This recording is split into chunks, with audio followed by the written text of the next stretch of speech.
Irnos significa dejar a miles, a veces a millones de personas sin atención médica. The soul of the people has been destroyed. فكنت أتمنى الموت ولا العيش هذه الحمد لله. We've seen it over and over and over.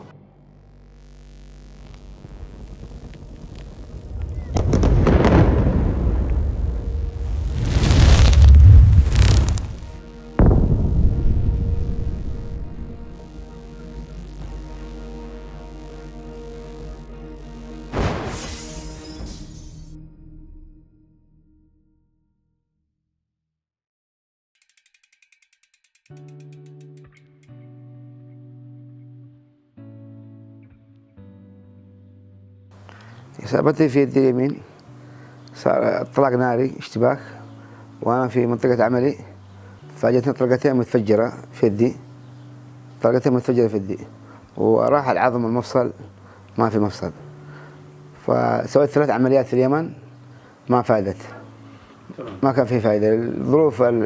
ظروف الحال يعني البلاد وعلى حال البلاد ما قدرت أن أفعل العملية اللي هي مضبوطة. فالله رزقني من منظمة أطباء بلا حدود، طلعت من اليمن وسووا لي أول عملية. Después de años de conflicto en un sitio como Yemen, las poblaciones están acostumbradas tristemente a la violencia que se está produciendo, que los bombardeos se sucedían en estructuras también civiles, en mercados, en puntos de agua, en carreteras, en puentes. Entonces, todo aquel o aquella que viviera en el norte de Yemen en esa época sentía esa vulnerabilidad de escuchas un avión y no sabes si va a bombardearte a ti, a tu pueblo, a tu casa o al puente que tienes al lado.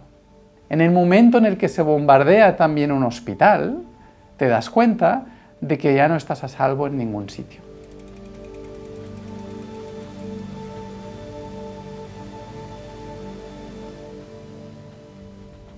If we continue to see this systematic pattern of attacks against healthcare facilities, against civilians as well in areas of armed conflict, then the consequences for the local populations living in these areas and suffering the effects of war is going to be immense.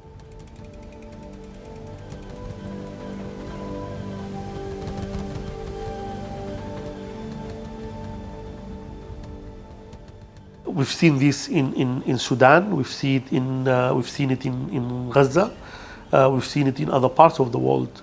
The immediate impact is very clear. So it's more casualties, whether we're talking about people getting killed or getting injured, but also we're talking about lack of access to health, usually for normal preventable diseases, for example, like vaccination services for kids or antenatal care services for pregnant women.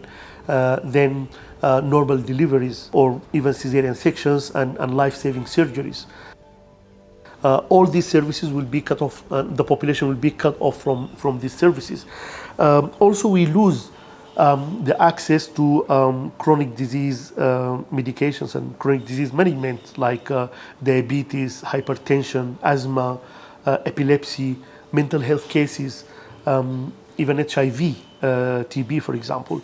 And that has a very important and difficult consequences on the long term on the impact of these diseases on population in the future. أنا عندي طفل عمره 11 سنة يعاني من إعاقة، ما يدخل الحمام، أنا كنت أدخله، أثرت على حاجات نفسيتي، أثرت على حاجات كثير، فكنت أتمنى الموت ولا العيش هذه الحمد لله.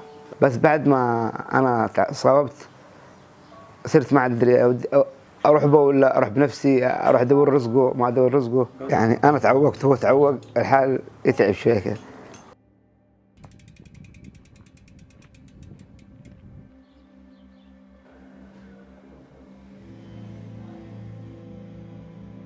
But why does it happen when it seems so absurd and it seems like this is a protection that should really be sacred? In a time of war, it can happen for a lot of different reasons. It might be purely economic, it might be for looting reasons, because people are desperate and hungry and they need supplies, they want to resell them. Maybe one of the fighting sides needs the medical supplies to treat their combatants in another place. It could also be for reasons such as revenge, hatred. We've seen that in different contexts which are very polarized and very kind of emotional contexts. It might be for very strategic military reasons. For example, a hospital or a medical center might be in an area that needs to be taken by one of the fighting sides. So we want to attack it to make sure that no one's living and staying and working in this area. And then obviously it can be attacked as well because it's lost its medical neutrality. If maybe there is some kind of strategic military planning happening there, maybe there is a stock of weapons in there, then the hospital, the medical facility or medical staff can lose their protection in international law. The attack has to be proportional to the military objective and also precaution. So all precautionary measures have to be taken to reduce, minimize or eliminate the risk to civilians in the area.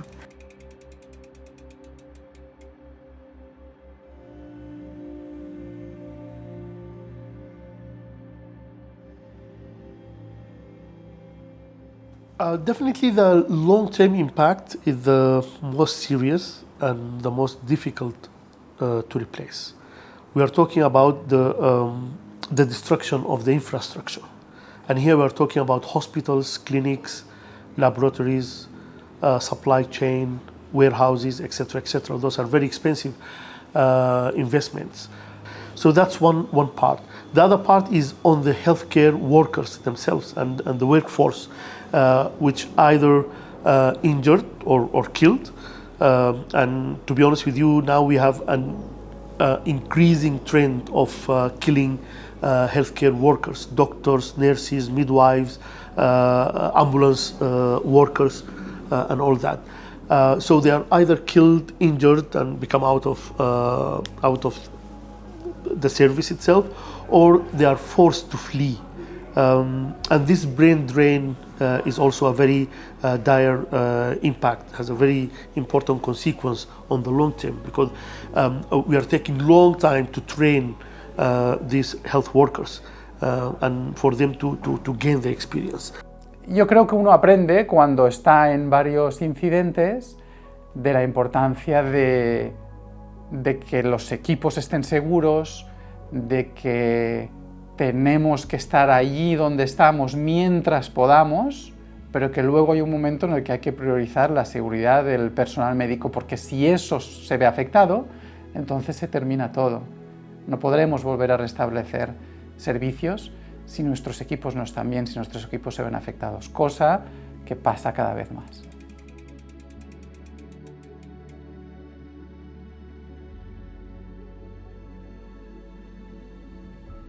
So the humanitarian notification system or deconfliction, it really consists of ensuring that the authorities in the area of armed conflict where humanitarian actors are working and providing assistance, ensuring that those authorities know where we are at any one time and ensure that our premises, our staff, the patients that we might be treating or beneficiaries are protected. MSF, in the context where it works, it communicates with all the different armed actors in the area. So you might have a state actor controlling an area, but in another area you'll have a non-state actor, you'll have other armed groups that might be the de facto authorities of that area. So with all this, is it really possible to still assume that mistakes can happen? Let's say that mistakes can always happen. We're human, and even drones and other equipment that is programmed, it's programmed by humans, and so it will have its fallacies. But when these types of attacks become so frequent that they are systematic again and again and form a pattern, we can no longer accept that this is a mistake.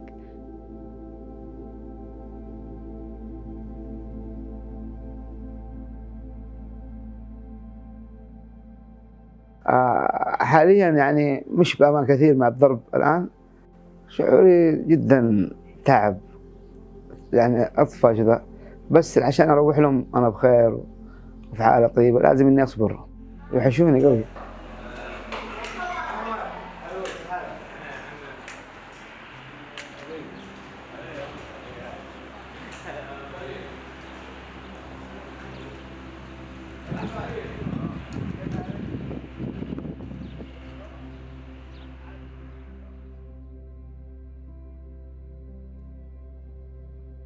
We see the attacks continuing. Ya no sale tan caro atacar una estructura sanitaria. No se respeta absolutamente nada el derecho internacional humanitario. And now we are on more than 600 days after I left my house.